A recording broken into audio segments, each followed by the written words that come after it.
La crisis económica mundial no es noticia, como tampoco lo es las ineficaces recetas que proponen los supuestos entendidos del tema para atravesar esa crisis, que fue generada por esas mismas medidas que pretenden seguir imponiendo y en donde lo único que logran es una pobreza cada vez mayor y un agotamiento de los recursos. Lo que sí es noticia es ver este tema desde la enseñanza que las culturas iniciáticas nos han legado, culturas que mientras aplicaron esta enseñanza, nunca atravesaron una crisis, en ninguno de lo que nosotros llamamos ámbito, inclusive en el económico. Para abrir el tema y comprenderlo, entendamos los siguientes conceptos. La enseñanza de las culturas iniciáticas entiende y propone un entendimiento global del individuo y su entorno, por lo tanto, bajo esta visión no existen áreas separadas unas de otras sino que es un todo. Hoy en día se cree que si una persona tiene alguna crisis o problema en su pareja, pues este no le afecta en lo laboral o en cualquier otra área. El legado de esta sabiduría nos muestra que las áreas son manifestaciones de ese todo y que cualquier problema que se manifieste en una de ellas no tardará en afectar al todo y sus manifestaciones. Otro lugar de referencia en donde ver la diferencia de este cosmovisión es entre cómo Oriente y Occidente encaran lo cotidiano. Mientras que Occidente estudia las partes, y tenemos especialistas en el brazo derecho que no son capaces de atender el brazo izquierdo, porque según su visión es diferente, en Oriente todo es parte de un mismo libro al cual se le agregan hojas y capítulos. Para ellos la misma metodología que utilizan para sembrar es la misma que utilizan para sus proyectos espaciales, su tecnología, la familia, etc. En Occidente cada vez que surge una nueva tecnología, una nueva enseñanza, o una nueva metodología, echa por tierra todo estudio y análisis previo que se utilizó para llegar ahí. Lo que obtenemos de eso, es un montón de cosas nuevas que duran hasta que se hile el último grito de la moda, o el último grito tecnológico, que es la modelo de turno. La única disciplina que aunque sus raíces son occidentales, sigue la metodología que se aplica en Oriente, y que es legado de las culturas iniciáticas, es el psicoanálisis, en donde Freud se valió de todos los escritos previos y de todas las teorías previas, para sobre eso pararse y usarlo de plataforma de lanzamiento para la práctica psicoanalítica. Independientemente de las deformaciones que los supuestos psicoanalistas han hecho sobre esta disciplina, el psicoanálisis puro de Freud y Lacan sigue siendo el a tener en cuenta en el desarrollo del psicoanálisis. El otro concepto que hay que comprender para sobre eso, recorrer lo expuesto en este escrito, es que cada uno es el generador de su propia realidad. Por lo tanto, si mi realidad económica es diferente a lo que deseo, la pregunta que surge es ¿por qué? Así como hemos recorrido en escritos anteriores, que el psiquismo genera constantemente realidad, la propia o la del otro en mí, respecto de la economía sucede lo mismo, o genero mi propia economía, o el otro, llámese política, banco, o quien fuera, etc., la generara.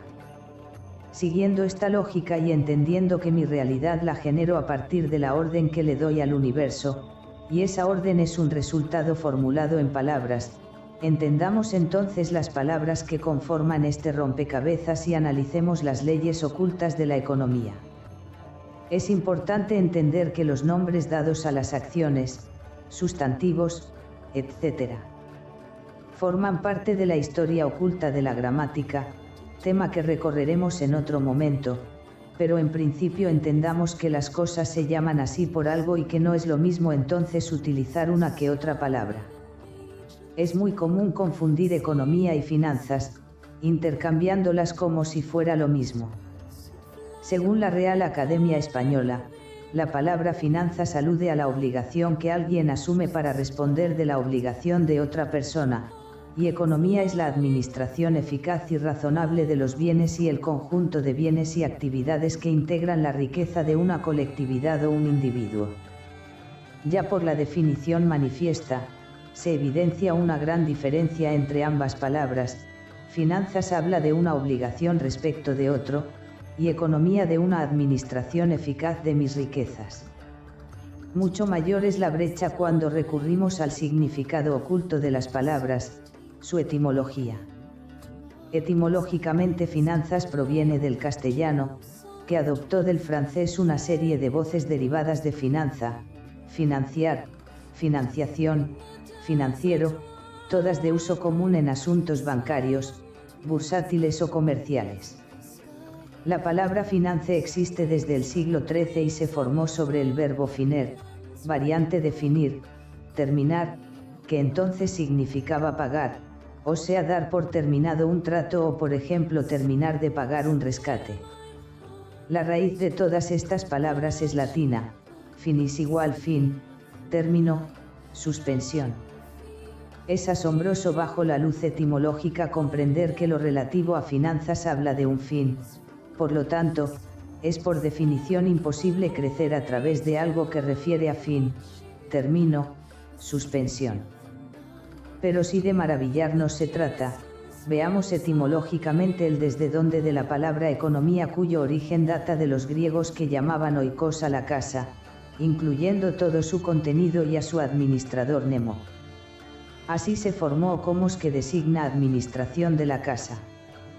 El elemento compositivo nomia, como en ideonomía y taxonomía está compuesto con la palabra nomos igual ley, de, contar, asignar, tomar o distribuir, y el sufijo, ia igual cualidad.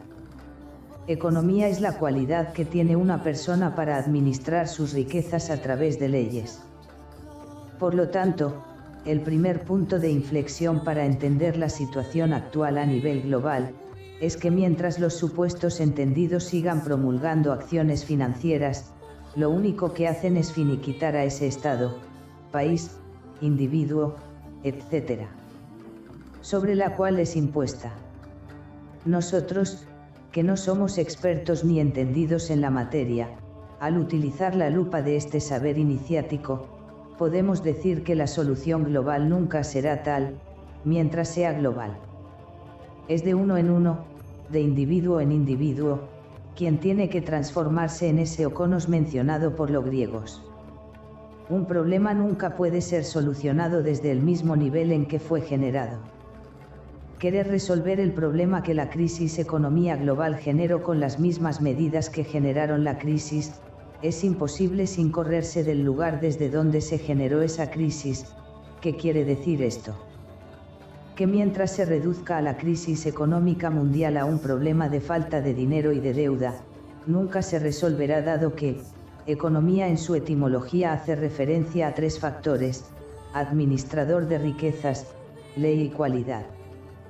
Por lo tanto, reducir economía solo al ámbito del dinero y de la deuda, es no entender dos cosas, 1, el problema en sí mismo y 2, desde dónde es generado ese problema. Como pretender solucionar un problema sin tener definido cuál es el problema. Mientras el problema esté a nivel de las ideas, las soluciones también lo estarán. Entendamos la siguiente premisa para comprender más profundamente de qué hablamos.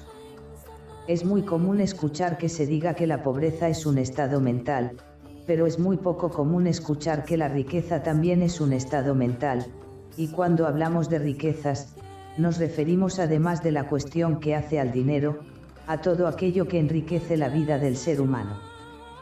Por lo tanto, cuando un ser humano se dedica a enriquecer día a día su vida ya sea a través de su saber, su conocimiento, sus relaciones, su trabajo, y la mayor de sus riquezas, su transformación personal, también dará solución a su economía. Cuando alguien crea su propia realidad, no hay políticas, ni economías, ni poderes externos, ni personas que lo afecten.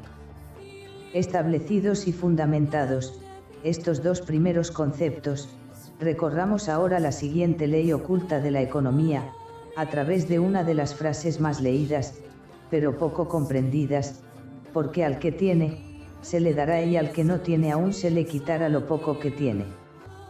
Esta frase dicha por Jesús hace más de 2000 años muestra que conocía estas leyes y que las utilizaba, como se ve a lo largo de los evangelios en donde nunca se hace mención de un Jesús trabajador, ni que recibiera donaciones de otros. Entonces la pregunta que surge es cómo es que vivían Jesús y sus discípulos, con el nivel de lujo que es detallado en los evangelios. Para quien ponga en duda que Jesús vivía lujosamente, que averigüe por su cuenta el costo que para esa época tenían los perfumes, las esencias, el lugar y los alimentos utilizados en la última cena, y lo más curioso que si bien está a la vista, por estar a la vista es que está oculto, nos referimos al armamento que portaban él y sus discípulos.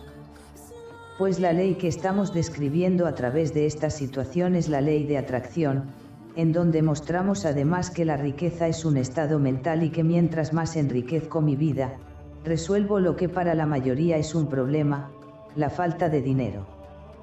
Antes de pasar a la siguiente ley, vamos a evidenciar el punto en donde se anclan el 90% de las personas cuando se refieren a sus problemas económicos.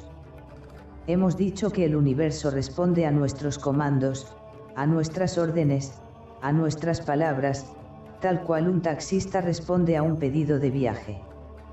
Si subo a un taxi y le ordeno al chofer lléveme a mi casa creyendo que porque en mi cabeza tengo la idea y la imagen de a dónde está mi casa, el taxi me llevará, en realidad será muy difícil para el taxista dirigirse a lugar alguno.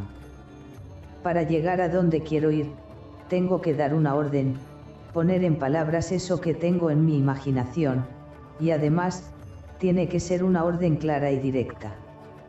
De igual modo funciona el universo, al cual si yo no pongo en palabras el resultado que deseo alcanzar, pues será el universo, el otro, quien forje mi destino, y transportado esto al tema que estamos tratando, si no le dijo al universo qué economía quiero generar en mi vida, pues será la economía que el otro decida la que regirá en mi realidad, esa economía impuesta por la política, las medidas financieras de los supuestos entendidos, la situación de cada país en particular, etc.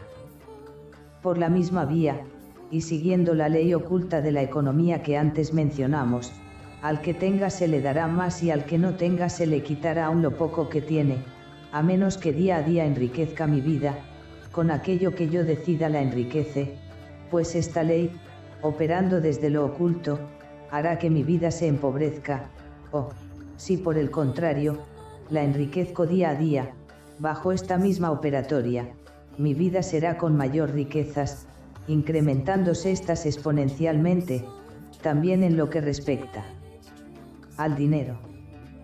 Tal cual mencionamos antes, tanto la pobreza como la riqueza, son estados mentales, y nada tiene que ver esto, con los bienes muebles o inmuebles que tenga la persona.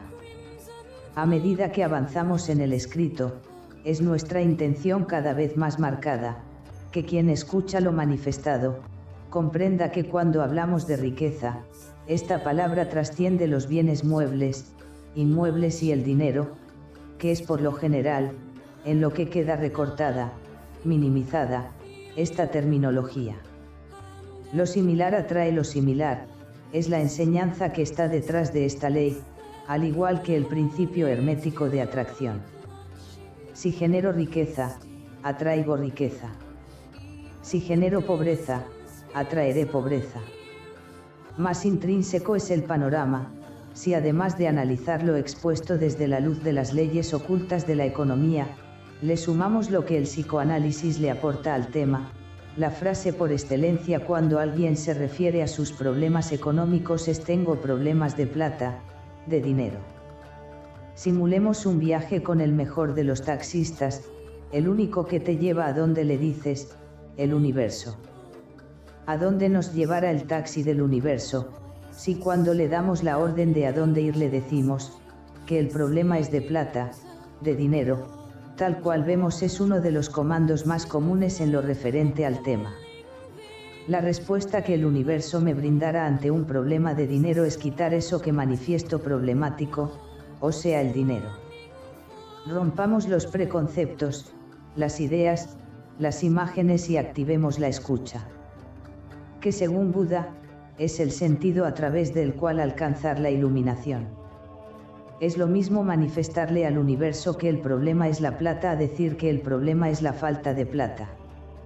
La respuesta es simple, sigamos la línea de solución que cada frase conlleva. El universo siempre nos brinda solución a lo que manifestamos como problema, de ahí surge la oración, que como decíamos antes, está relacionada a la historia oculta de la gramática, no por nada oración, del verbo orar, y oración gramatical, se escriben igual.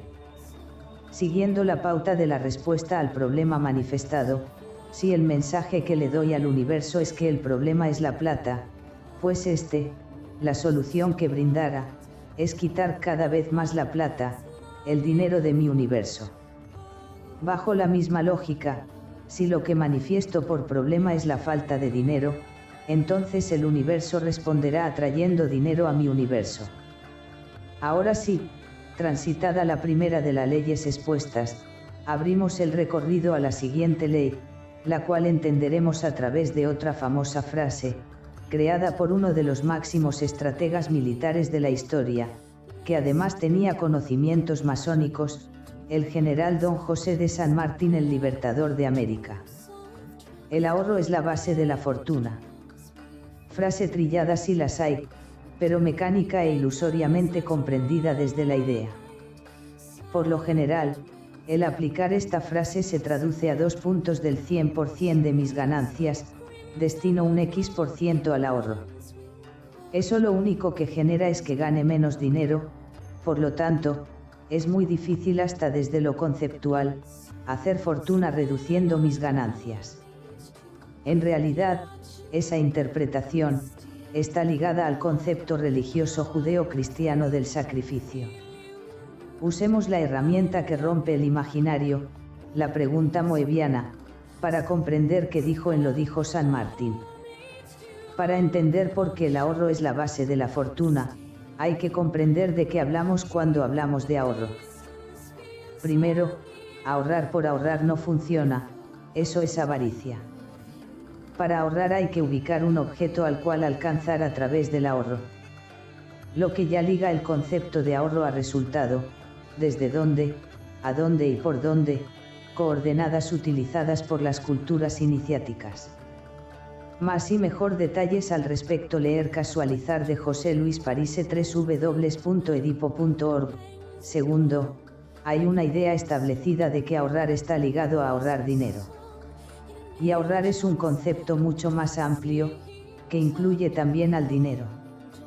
Y este segundo punto, es el que luego usaremos de puente para recorrer la siguiente de las leyes que estamos analizando en este escrito, el gasto.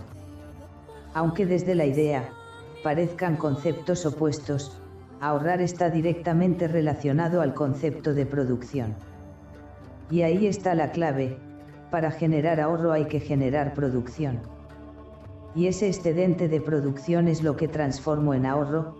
De esta manera, ahorrar no implica disminuir mis ganancias, por el contrario, las aumento. Y ante esto, hay que tener muy en cuenta 2 factores que mencionamos antes. El ahorro tiene que ser en función de un resultado a alcanzar, y por lo tanto la producción que genere, también. Ahorrar y producir, no son conceptos únicamente ligados al dinero, uno puede ahorrar energía, ahorrar tiempo, etc., así como producir bienes, producir arte, etc.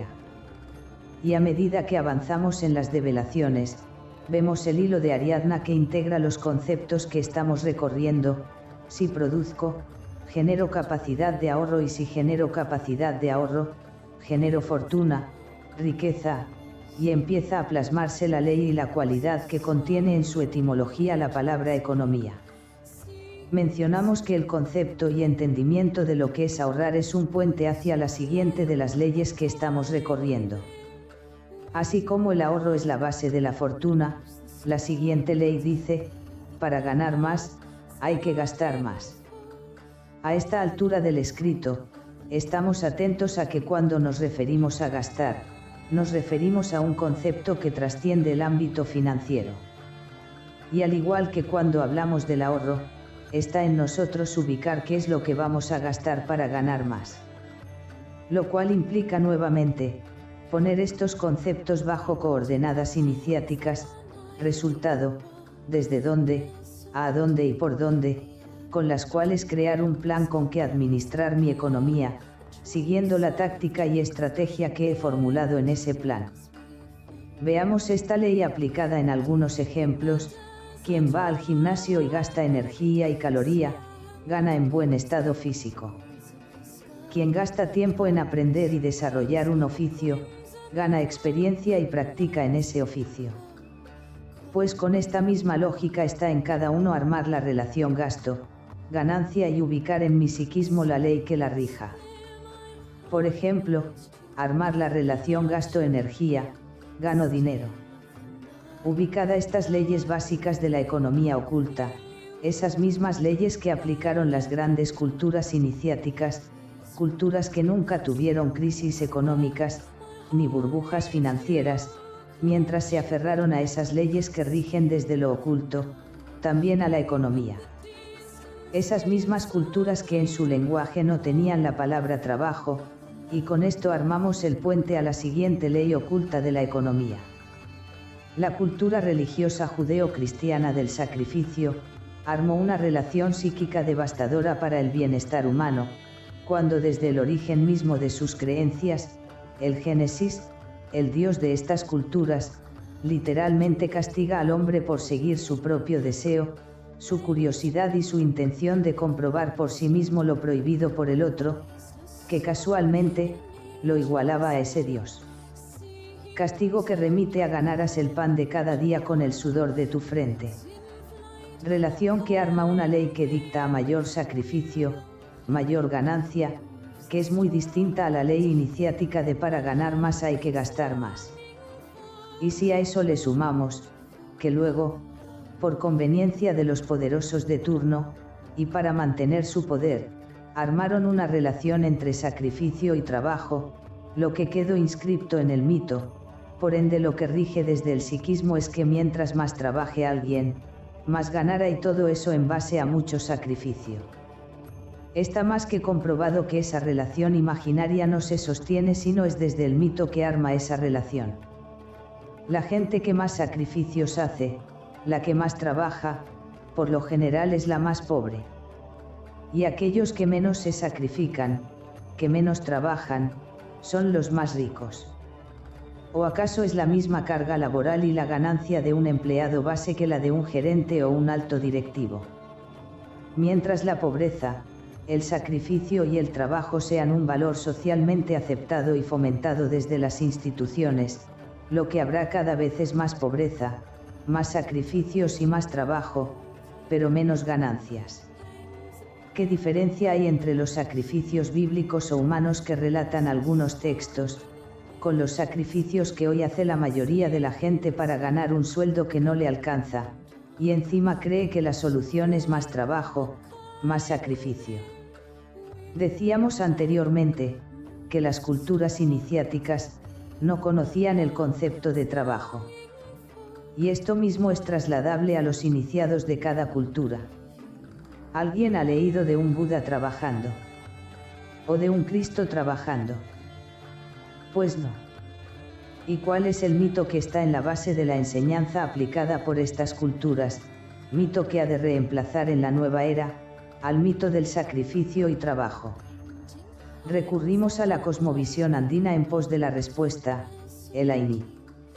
¿Y qué es el Aini? En nuestro vocabulario, el concepto más similar es reciprocidad. La cultura del Aini está basada en la circulación del universo. Vestigios de esto se ven cuando a uno y al dinero, también se lo conoce como circulante, y con esto hacemos puente a otra de las leyes ocultas de la economía es circular. El Aini, la reciprocidad, implica agradecer eso que recibo del universo, brindado al universo algo mejor de lo que he recibido, armando así una cadena de reciprocidad que mejora con cada ciclo. Esto lo vemos en la base de una frase iniciática utilizada por maestros: la mejor manera de agradecer lo aprendido es enseñarlo, transmitirlo. De esta manera, armamos una economía circulante, que se mejora a sí misma, que se enriquece con cada ciclo de reciprocidad.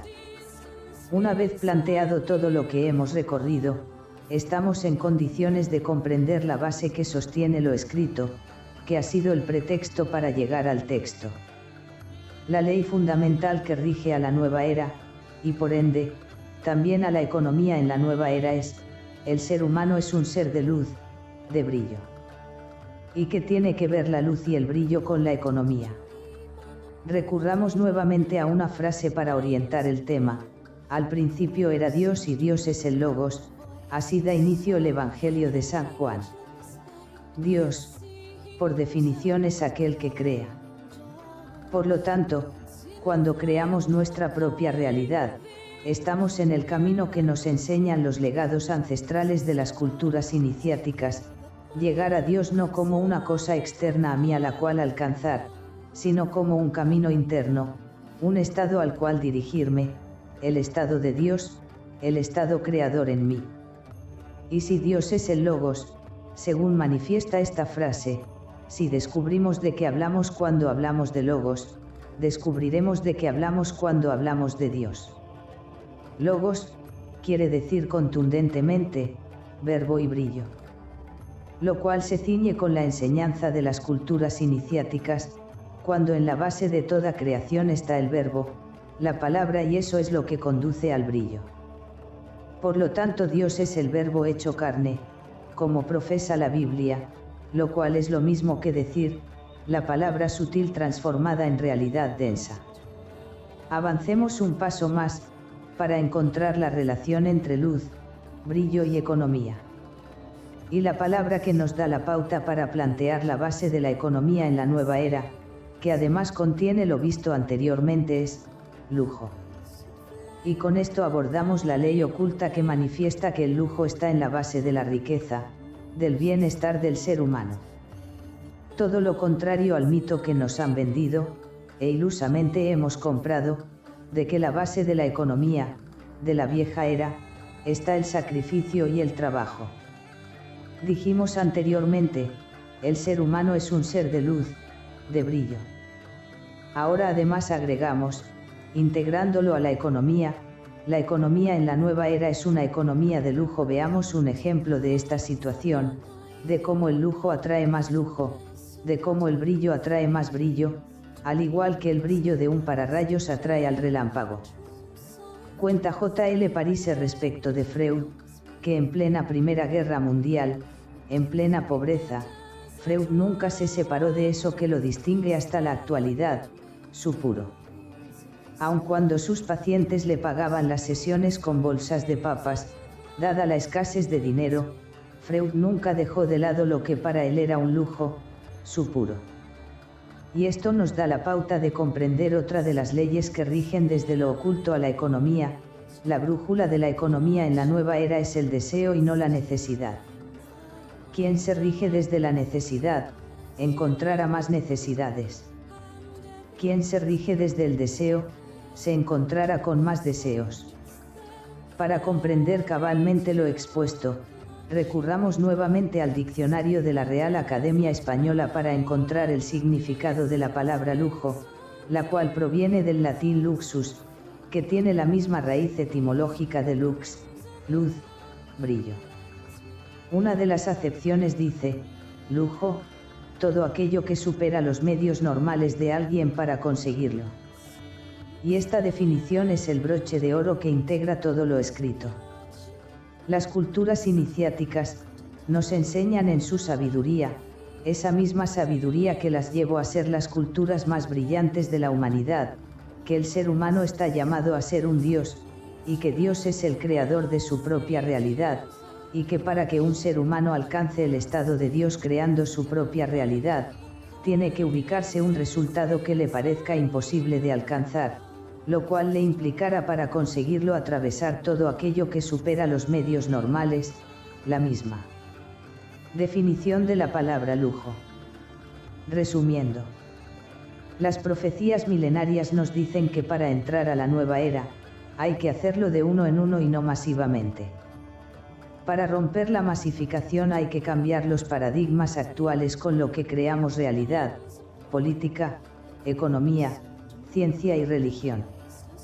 El nuevo paradigma es que soy el generador de mi propia realidad, y para eso, me valdré de lo que en mi plan considere, incluyendo a la política, la economía, la ciencia y la religión, que ahora son medios y no unos dictadores externos de realidad. Para generar mi propia realidad me transformo en un ser de luz y brillo. Al transformarme en el generador de mi propia realidad, eso también implica generar mi propia economía. Las leyes que rigen a esta nueva economía son: porque al que tiene, se le dará, y al que no tiene aún se le quitará lo poco que tiene. El ahorro es la base de la fortuna. Para ganar más, hay que gastar más.